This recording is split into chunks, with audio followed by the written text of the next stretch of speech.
What's up guys, Houndish here, and today we're jumping in with some Destiny 2 news. This one coming in the form of this week at Bungie, and today has already been a pretty interesting day in that Bungie announced an unfortunate delay for the Beyond Light expansion that we were supposed to see in September. However, that one is now going to be with us in November of this year. But in this update, Bungie jump in to talk about how they're going to fill out a little bit of the remainder of this season. They're moving around some of the roadmap stuff, so we have an update to that.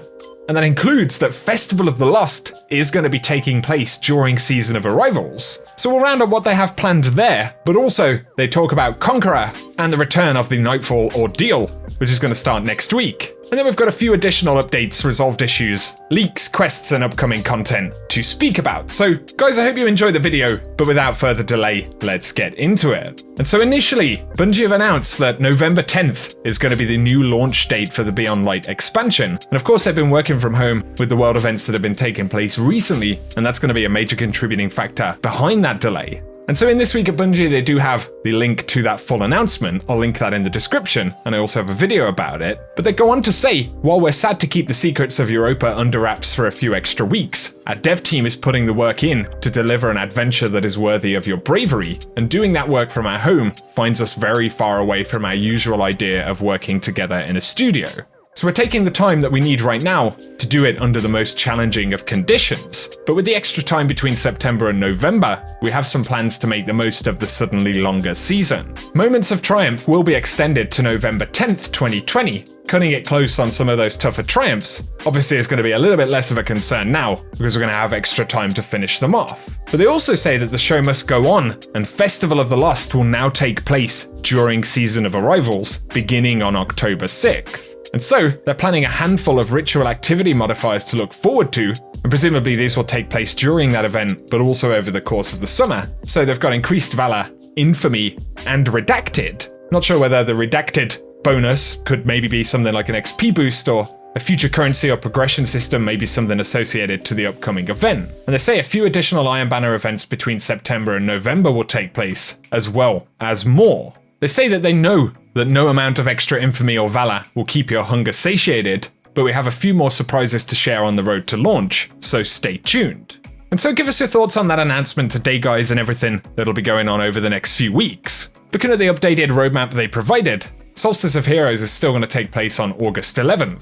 And then October 6th to November 3rd is when we'll get Festival of the Lost with new masks, triumphs, and mummified rewards. But they're saying they are going to have additional kind of unexpected things going on as well. So we'll simply have to see how it goes. However, next week, the Grandmaster Ordeal is going to return, as well as the ability to earn the Conqueror title. So they say, while this season will follow the same flow, completing all available Nightfalls on Grandmaster difficulty to earn the Conqueror title, we've made some adjustments to activity rewards to make things feel a bit more fruitful.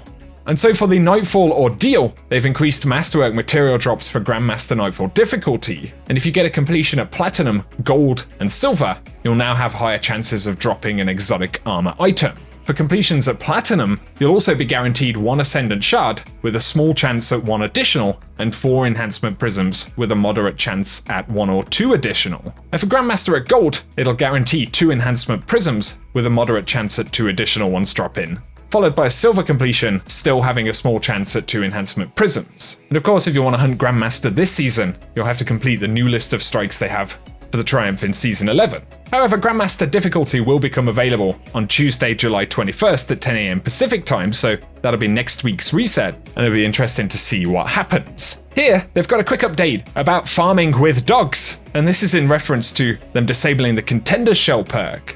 And so they say in the last few days an issue came to light that the Contender's Shell perk also lost its loot lockout like many of the raids, and combined with some raid encounters and those that could be completed in under 5 minutes, this led to an incredibly quick way to earn bright engrams, which further increased legendary shard and glimmer earn rates. And so they're saying this is why the Seeker of Brilliance perk on the Ghost Shell has been temporarily disabled, but the goal is to have a hotfix in early August that adds the weekly lockout back to this specific perk. They do note though that the other perks on the Ghost Shell remain active, so if you're looking to round out exotic collections or earn better rolls on exotic armor, equip the Ghost Shell before jumping into Leviathan. Otherwise, in this week at Bungie specifically, they do have a list of resolved issues from the hotfix earlier this week. And then for current known issues, they're still tracking issues with the Means to an End quest, as well as Interference mission, and those have been some of the persistent problems over the past few weeks. Stepping away now from some of the immediate news in this week at Bungie, and of course the delay with Beyond Light, we've got some additional roundups here to mention briefly. And some players on Reddit had pointed out that this week's Nightfall does have the potential to bug out and prevent players from completing it, essentially because the boss can very occasionally fail to spawn in. But of course they were making the point that when we were able to farm the Nightfall absolutely over-leveled, Bungie fixed it very quickly. But in this instance, there hasn't been a fix. And so DMG did ask the question to the community, how often are we hiding this bug inside of the game? Which parts of the strike is it happening? And for players to submit videos of it happening as well. And it points out that they are going to look into it because this strike will be required for the Grandmaster title this season. So they're kind of taking that feedback on board, but obviously a very quick or immediate fix isn't something that's in the pipeline at this precise moment. Up next, because a few folks will probably speak about this, there have been some supposed leaks for the Vault of Glass returning inside of Year 4. Of course, we'll have to see exactly when we get the Vault of Glass and whether the change to schedule could affect that. But these were 4chan leaks with an image right here showing what is supposedly the Vault of Glass randomly appearing on the director. Unfortunately though, we're pretty certain that this one isn't legit. Actually, the image in the background right there of the director is the updated director image that Bungie shared in their blog, but with the additional kind of VOG style icon over Nessus there. And you can tell it's the same image because all of the geometry that spins around the planets in-game is in the exact same position in both images, which just wouldn't happen, right? All those bits of line work are animated around the planets and constantly move. So yeah, this appears to be a modified image, but despite the leaks which probably aren't true, it does raise an interesting question about how we're going to get to the Vault of Glass, because originally that was located on Venus. So I wonder whether we'll teleport into the Vault of Glass or get to it through some other means, or whether the raid could have been relocated somehow. Of course, lots of crazy Vex technology and things like that. Personally, I think it would be cooler to go back to Venus, even if it meant immediately spawning into the Vault of Glass somewhere with a different opening encounter. But also, we have that question over which loot is going to return to the game. It seems pretty likely that we're going to see things like Vex Mythoclast. It would just be strange to have the raid come back without the bulk of the loot, right? I'd be curious to get any thoughts about that from you guys down below. Once again, it's a shame that we do have that delay there, but these are definitely going to be very interesting pieces of content when they do drop into the game, so give us your thoughts in the comment section. Here though, a few very quick shouts. Tom Farnsworth did point out that for this year's Moments of Triumph, we only need to get 28 of the 30 total triumphs available to earn the seal. And it's just worth pointing out, in case any folks had noticed, there are 30 triumphs, but hadn't looked at all of the requirements for it. And it means that you can skip out on a couple that maybe don't suit the content that you like to play and stuff like that. Cosmo said they're looking into a minor bug where all 100 levels of the Season Pass can be completed, but it still flashes as though there are items to be claimed. So they are looking into that one as well. But here I wanted to give a quick shout for Solstice of Heroes this year. We've spoken a little bit about how the event's going to work, but I can see some additional details on light.gg right here. And just like last year, we're going to have the quest to upgrade our armor until it eventually, hopefully, looks like the fully upgraded set. Actually with the same steps as what we saw last year, but we've got updated icons and everything for the event this year. And the non-armor rewards, and non-Eververse rewards of course, appear to be coming from Solstice packages this year as well. And these are still acquired by combining Solstice key fragments. And these are earned in the European aerial zone and via bounties for the event. So the setup for Solstice this year is going to be very similar, but of course with new armor. And to collect those key fragments, we'll have weekly and daily bounties. So you've got weekly bounties like the Light and Dark to get 20 elemental final blows in Gambit. The objectives are pretty mixed here. We've got daily bounties as well to defeat combatants and guardians with supers, and you need to score 20 points by doing so.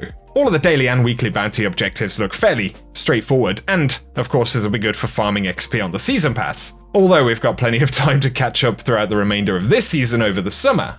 So it gives us a better idea of how the event will operate this year, and once again it looks like it will be very much similar to what we saw last year. The final thing I wanted to share right here, in case you did miss it, is actually a Bungie careers video, but it's kind of a life at Bungie video with one of the senior engineers. So if you wanted a bit of an insight as to what it's like to work at Bungie, you can check that out right here at the end of the video. But as always, with so much conversation at the moment, and especially around the new announcements today, once again give us all of your thoughts in the comment section. But if you've enjoyed this video or found it useful or interesting, a rating below very much helps me out as well. But otherwise, for now guys, thank you so much for tuning in, and whatever you get up to, I hope you have an awesome day.